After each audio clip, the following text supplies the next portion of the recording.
तो दोस्तों आज हम बात करेंगे 50-30-20 रूल की। तो हम बार बार कहते हैं कि हम बस्टिंग करना चाहिए, हमें बस्टिंग करना चाहिए। तो बस्टिंग करें तो करें कैसे? तो वो बस्टिंग करने के लिए एक रूल बनाया गया है जो है 50-30-20 रूल। तो ये जो है फाइनेंस का एक गोल्डन रूल है और इसके अकॉर्डिंग हम चलें और कुछ ट्विक्स अपने अकॉर्डिंग जो भी अपनी हमारी लाइफस्टाइल है या हमारी इनकम है या हमारी रिस्पॉन्सिबिलिटियाँ उसके हिसाब से करें तो ये बहुत बढ़िया रूल है।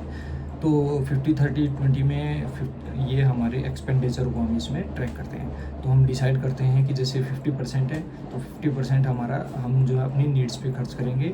उसके बाद है 30% हम अपनी वांट्स पे खर्च करेंगे और 20% जो है 20% हम सेविंग और इन्वेस्टमेंट के लिए लगाएंगे। ये परसेंटेज ऊपर नीचे हो सकती हैं। तो 50% जनरली, जैसे मैं एग्जांपल ले लेता हूँ कि मेरी सैलरी 50,000 है तो मैं 25,000 अमाउंट जो है मैं खर्च करूँगा। जैसे मुझे रूम का रेंट देना है या घर का रेंट देना है या मेरे घर की ईएमआई गुजारी है तो घर की ईएमआई देनी है, ठीक है। और खाने के लिए जो किचन का सामान है वो आना है और मुझे ऑफिस आने के लिए जो एक्सपेंडिचर लगता है वो है।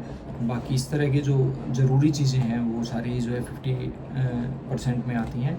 तो अगर आपका 25,000 में इन कंपैरिजन 50% में अगर आपका काम हो रहा है तो आप वेल एंड गुड है। अगर इससे ज़्यादा में आपके नीड्स जा रहे हैं तो आपको फिर उनको देख के समझ के और उनको कम करने की ज़रूरत है।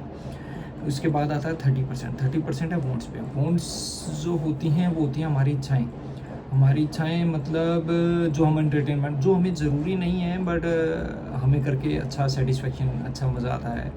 जैसे मूवी देखने जाना, जैसे कहीं घूमने जाना, नेटफ्लिक्स के और इनके रिचार्जेज़ हैं। तो ये सारी चीज़ें जो हैं ये हम बाहर खाना खाने जाते हैं रेस्टोरेंट में, तो ये सब चीज़ें जो है हमारे वांट्स में आती हैं। ये नेसेसिटी नहीं है, इनके बिना हमारा काम चल सकता है बट वांट्स को भी सेटिस्फाई करना साथ साथ ज़रूरी है। तो अगर आपका जैसे 30% है 50,000 में तो 15,000 में अगर आपका वांट्स कवर हो रही हैं तो अच्छी बात है। अगर 15,000 से अबव जा रहा है तो आपको फिर अगेन उसको चेक करने की ज़रूरत है कि क्या क्या चीज़ों पे मैं ज़्यादा खर्च कर रहा हूँ या कर रही हूँ और उसको कम करने की ज़रूरत है। और थर्ड आ जाता है 20%। तो ये सबसे मोस्ट इम्पोर्टेंट एस्पेक्ट है क्योंकि 50 और 30 को तो हम आपस में इंटरचेंज कर सकते हैं। कुछ क्वांटिटी भाई अलग अलग पर्सन की अलग अलग लाइफस्टाइल है, अलग अलग रिस्पॉन्सिबिलिटियाँ हैं तो अलग अलग एक्सपेंडिचर हो सकते हैं।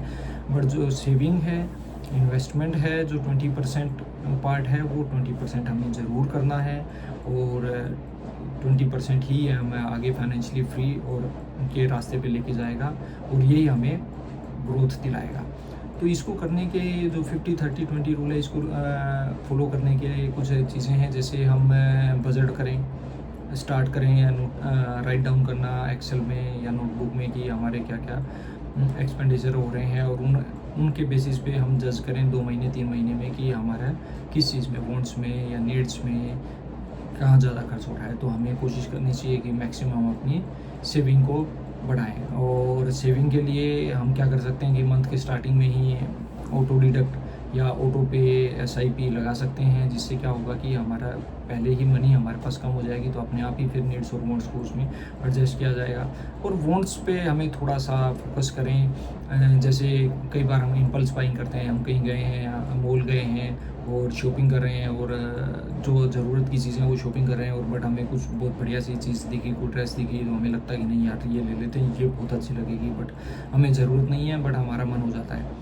तो उस केस में हमें क्या करना है, हमें जो है एक रूल है जिसमें 1 डे पॉज करके रूल है, तो वो उसको फॉलो करना चाहिए। उस रूल के बारे में दोस्तों मैं आपको बताऊंगा नेक्स्ट वीडियो में। आपको ये वीडियो कैसी लगी आप मुझे ज़रूर कमेंट में बताइएगा। मुझे सब्सक्राइब कीजिए, लाइक कीजिए, शेयर कीजिए। धन्यवाद।